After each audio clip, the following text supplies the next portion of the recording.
we can make little clips and stuff. Hey, everybody. Come. Hey, it's Alisha and Bridget. Hey, cousins. Welcome to Code 27 Conversation with Cousins. I'm Alisha with 27 Coaching and Counseling. Bridget, also known as It's Really Bridget with the Melanin Drift Collective. And we're we're back back with your reminder to pause, reset, and take a moment for you. All right. We getting there, y'all. We getting there. So, welcome to episode 12, where we're talking about trauma and how it tries to shape your identity, but it don't really get to do that if you don't let it do that. So it's like we all know trauma. We're learning what trauma is, what it can be, how it impacts us. Is anything that really happened to you or that you witnessed that was an overload? It was too much, and it caused a negative impact. Whoops.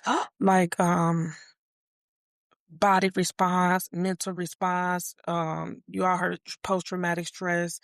It first was recognized in the soldiers. It could be an auto accident, sexual abuse, neglect, trauma, just anything that happened that overwhelmed the senses and it was too much. And a lot of times we let that trauma define us. And we're here to say that trauma does not define you. It does not make you. It can help shape you, right? Because it's a part of your story. Everything we go through is a part of our story, but it don't get to determine your personality. So sometimes you might be away and you're like, this just me. I'm not changing or I can't change. This is how I am. But when you think about like little babies, you start to see their personalities before the world hit. And you can see if they're more introverted or more extroverted or more playful or more kind of sleepy or whatnot. So that was before the trauma hit. But once the trauma hit, we start to adapt. And we take on things to protect us. So you might say, I'm very independent. I don't need nobody. And then you might get into a relationship. And instead of working as a unit in a partnership, you holding on to that independence, but you grew independent out of survival. Because people... I always say, I got this. Don't even worry about it. That part. Because it's risky relying on people, especially when you were younger or whenever, when the people who were supposed to be there for you was not there, could not be there. So you figured it out. So then that kind of grew to be a part of you, but it don't define you. So stuff like that. Or it could be if there was like neglect and you were not getting that love and nurturing coming up, either again because they did not or could not. And so you kind of learn to have like this anxious attachment to people, wondering if they're going to be there. Are they going to show up? I don't know if you ever feel kind of nervous or anxious when somebody don't respond to a text. And then you check your social media and say, I seen you on social media, but they not responding to me. But you ain't respond. Right, because they don't have to. And they can be on social media. But if you did not get that nurturing or you got that inconsistent love coming up, that can shape how you do respond in situations. But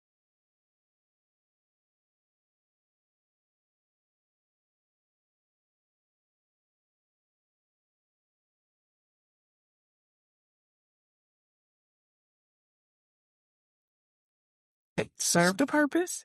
And now that you're older, you're out of that situation, you most likely don't need to be like that or do those things because you're not in that similar situation. But it's hard once our brain learns how to function and to survive. It's hard to turn that off when it's not necessary anymore. It is hard. Can you give us like some ways or some things that we could do to work on it? One is that awareness, like looking at one, have the understanding that it's not just who you are, it's a part of you. Like I said, trauma in life can shape you. It don't define you. So have an awareness of how it shaped you. Like, okay, for me, I consider myself very independent. And even in my relationships and marriage, that independence would kick in where I'm going to just figure it out on my own. And I saw like I wasn't operating in a partnership we had our own separate bank accounts for years. Mm. Right? Because it's my money and that's your money. You do what you're gonna do with yours, I'm gonna do what I'm gonna do with mine, and we both pay whatever bill we're supposed to pay. Mhm. But that's not necessarily like working in a partnership. But I know I became more independent after my parents' divorce. And so dad wasn't there really. Mother had to go to work because she had to do her plan B, and we had to kind of fend for ourselves. So I got used to figuring it out. That's interesting. And then when he was supposed to get us, sometimes he would, sometimes he would.